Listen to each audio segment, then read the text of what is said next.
Hello everyone, my name is Chandan Singh and welcome to my channel. Guys, story telling की बात करते हैं. Spoken English का series है. स्टोरी टेलिंग बहुत जरूरी है, एवरीबॉडी नोज अबाउट दैट. और मैंने काफी वीडियोस दिए हैं कैसे स्टोरी टेलिंग करते हैं, प्रैक्टिकल भी बताया है. आज की वीडियो में मैं आपको बता रहा हूँ कि जब आप इंग्लिश बोलेंगे, अपनी कहानी किसी को सुनाएंगे, तो कहानी सुनाने को तो आप सेकेंड फॉर्म पास्ट टेंस लगा के सुना ही देते हैं, अपने वही घिसे पीटे वर्ड्स आप लगाते हैं. अब वक्त आ गया है कि उसमें आप चार चांद लगाएं, यानी कि कुछ एडवांस्ड स्ट्रक्चर्स पे आपको लगाने पड़ेंगे दोस्तों. पहले आप सीखेंगे एडवांस्ड स्ट्रक्चर. इसी चैनल पर अगर आप प्लेलिस्ट में जाएंगे तो एडवांस इंग्लिश के नाम से एक फोल्डर होगा, बहुत सारे एडवांस्ड स्ट्रक्चर्स है, आप फायदा उठाइए. तो यहाँ पर मैंने कुछ एडवांस्ड स्ट्रक्चर्स लिए हैं. तो आपको करना क्या है, मैं तरीका बता रहा हूँ, आपको घर पे ही प्रैक्टिस करनी है, अकेले, बिना किसी पार्टनर के. आप एक लिस्ट बनाइए. आप मेरे उस प्लेलिस्ट में से बहुत सारे जो आपको पसंद है, जो आप ज्यादा यूज कर सकते हैं, जो बिल्कुल आप अपना बना सकते हैं, उसकी एक लिस्ट बनाइए, 5 या 10. उस लिस्ट को लिखें और फिर जो भी आपकी कहानी है, जो आप जानते हैं, कोई भी कहानी, कोई भी पास्ट के बारे में, नहीं तो कोई फेक कहानी अगर आप सुना सकते हैं, उस कहानी में उस सिचुएशन के अनुसार उस एडवांस स्ट्रक्चर का इस्तेमाल कीजिए. नहीं तो जानबूझ के ऐसी सिचुएशन पैदा कीजिए कि वो स्ट्रक्चर एक बार यूज हो जाए. तो जब आप अपनी स्टोरी टेलिंग की प्रैक्टिस करेंगे, कुछ एडवांस वर्ड्स ले लिए, कुछ एडवांस स्ट्रक्चर्स ले लिए, और उसको जब यूज करेंगे ना, फिर जब प्रैक्टिस हो जाएगी, तो जब आप सचमुच कोई कहानी सुना रहे होंगे ना, तो जैसे कोई सिचुएशन आएगा, तुरंत आपका वो स्ट्रक्चर भी बाहर आएगा. अगर आप ऐसा नहीं करेंगे ना, तो मैं लिख कर दे सकता हूं, आप वीडियोस 1000 देख चुके होंगे अब तक, न जाने कितने टीचर्स हैं, लेकिन आप यूज किसी का भी नहीं कर रहे. क्यों? क्योंकि आपकी प्रैक्टिस नहीं. तो चलिए टाइम वेस्ट नहीं करते, शुरू करते हैं. गाइस, यहां पर जो मैंने स्ट्रक्चर्स उठाए हैं, सबसे पहला स्ट्रक्चर है on the contrary. On the contrary. तो ऑन द कॉन्ट्रैरी का इस्तेमाल हम कब करते हैं? जब कोई ऐसी सिचुएशन आ जाए, मैं बोलूं यार, आपने बोला वो लड़का ना बड़ा अच्छा है, बहुत ही भोला है, आहा इनोसेंट लड़का है. मैंने कहा वो इनोसेंट नहीं है, बल्कि बहुत ही चालू है. तो जो मैं हिंदी में कह रहा हूं ना कि इनोसेंट नहीं है, बल्कि बहुत ही चालू है, तो यही वो बल्कि वाली फीलिंग देता है कि he is not an innocent person. On the contrary, अगर शुद्ध हिंदी में देखें तो इसके विपरीत, बिल्कुल इसके उल्टा, on the contrary is very clever guy, very shrewd person, ऐसे करके समझ रहे. तो ऑन द कॉन्ट्रैरी हम कब इस्तेमाल करेंगे? जब बिल्कुल किसी के उल्टा बोलो कि वो पढ़ा लिखा वो पढ़ा लिखा नहीं है, बल्कि अंगूठा टेक है. he is not educated, on the contrary he is illiterate. तो on the contrary आप समझ रहे हैं.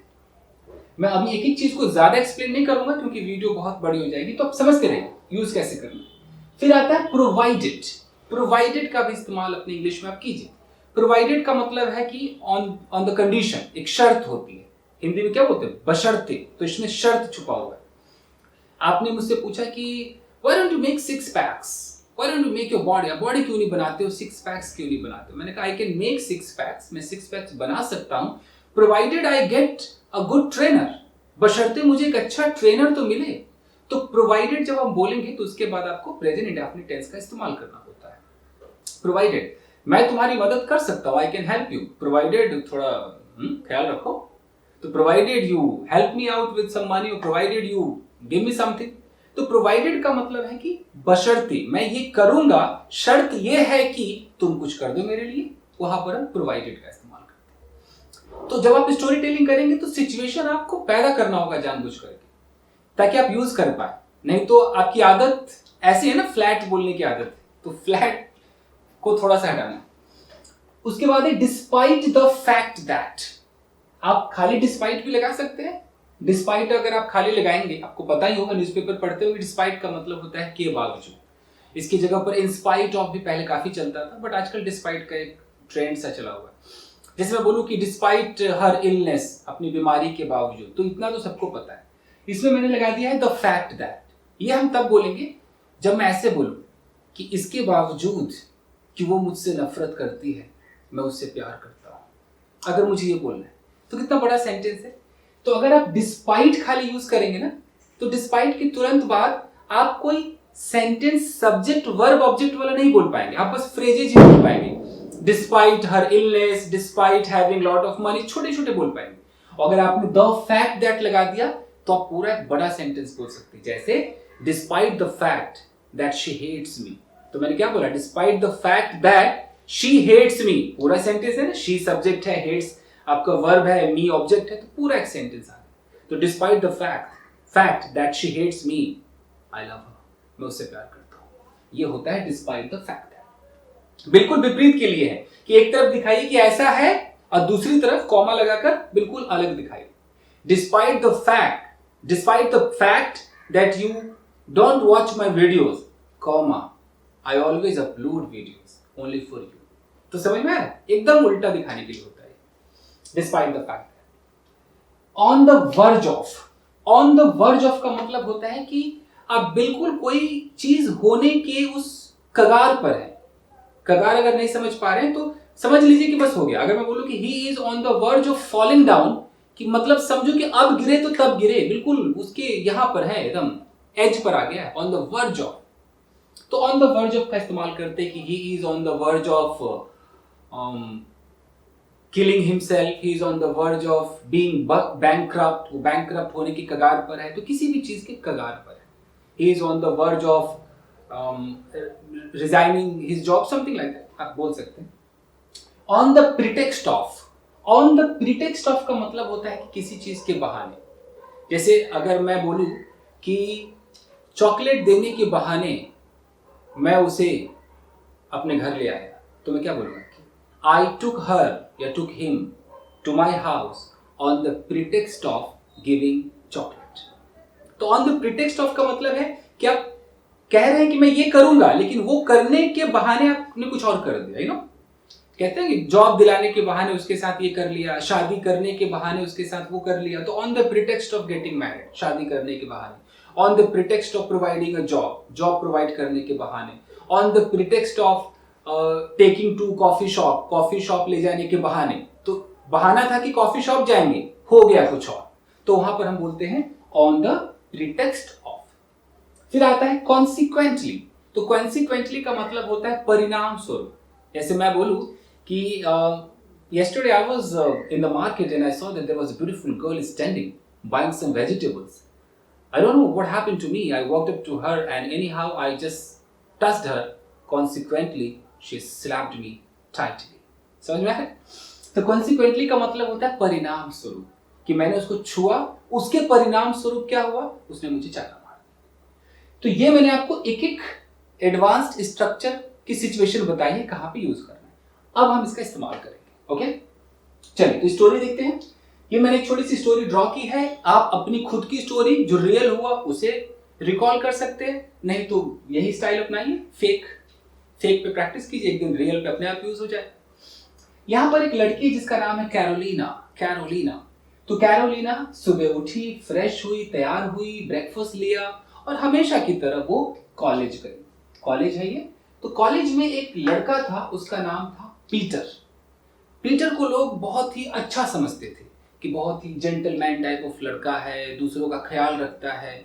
हर लड़की को लगता था यार यही सबसे अच्छा लड़का है, कुछ अगर इंफॉर्मेशन लेना है इसी के पास जाओ, ये हेल्प करेगा। बड़ा हेल्पफुल नेचर वाला लड़का था। लेकिन उसके विपरीत, ऑन द कॉन्ट्रेरी, यहां पर आप लगा सकते हैं, ऑन द कॉन्ट्रेरी वो लड़का अच्छा नहीं था। वो बहुत ही चतुर था, श्रेव्ड था, वो बड़ा ही लेक्चरस टाइप ऑफ था, यू नो। लड़कियों को देखकर वो कुछ और ही सोचने लगता था, वो बहुत ही खराब लड़का था। तो वो लड़की जो कैरोलिना है वो पीटर के पास गई और बोला कि यार मुझे ना फ्रेंच लैंग्वेज सीखना है, तो तुम्हें पता है कि कोई फ्रेंच इंस्टीट्यूट कहाँ पर है? उसने बोला बिल्कुल मैं जानता हूँ, लेकिन मैं तुम्हें फ्रेंच इंस्टीट्यूट ले चलूंगा बशर्ते तुम मेरे साथ एक कप कॉफी पियो। तो बशर्ते यहाँ पर यूज हो सकता है, प्रोवाइडेड आप यूज करेंगे। दोनों कॉफी शॉप गए, उन्होंने कॉफी वॉफी एंजॉय किया। उसके बाद उसे फ्रेंच इंस्टीट्यूट ले जाने के बहाने ऑन द प्रीटेक्स्ट ऑफ का इस्तेमाल हो जाएगा। ले जाने के बहाने वो उसे डिस्को ले गया। डिस्को लड़की, इसके बावजूद कि वो लड़का उसे डिस्को ले गया, इसके बावजूद, डिस्पाइट द फैक्ट दैट, लगा लेंगे आप, डिस्पाइट द फैक्ट दैट वो उसे डिस्को ले गया, उसने कुछ नहीं कहा और वो अंदर गई और उसके बाद एंजॉय जो भी किया अंदर। नेक्स्ट डे वो लड़की प्रिंसिपल ऑफिस गई, कॉलेज में जो प्रिंसिपल, जो डीन होते हैं, प्रिंसिपल ऑफिस गई। उसने पूरा कंप्लेंट कर दिया। अब प्रिंसिपल ने उस लड़के को बुलाया और सारे स्टूडेंट्स के सामने उसको डांटा और बिल्कुल इसे रस्टिकेट करने के कगार पर ही था। ऑन द वर्ज ऑफ का इस्तेमाल हो सकता है कि लड़का आंसू बहाने लगा, सॉरी सॉरी करने लगा, तो लड़की ने बोला कि सर इसे माफ कर दो, तो माफ हो गया। यहाँ पर आप कॉन्सिक्वेंटली भी लगा सकते हैं कि लड़की ने कंप्लेन किया, परिणाम स्वरूप प्रिंसिपल ने उसको बुरी तरह डांटा, तो कॉन्सिक्वेंटली का भी यूज हो जाएगा। तो समझ में आ गया कि एक कहानी के अंदर मैंने पूरा एक सिचुएशन बैठा दिया है एडवांस्ड स्ट्रक्चर्स के लिए। अब हम शुरू करते हैं, ठीक है जी, चलिए।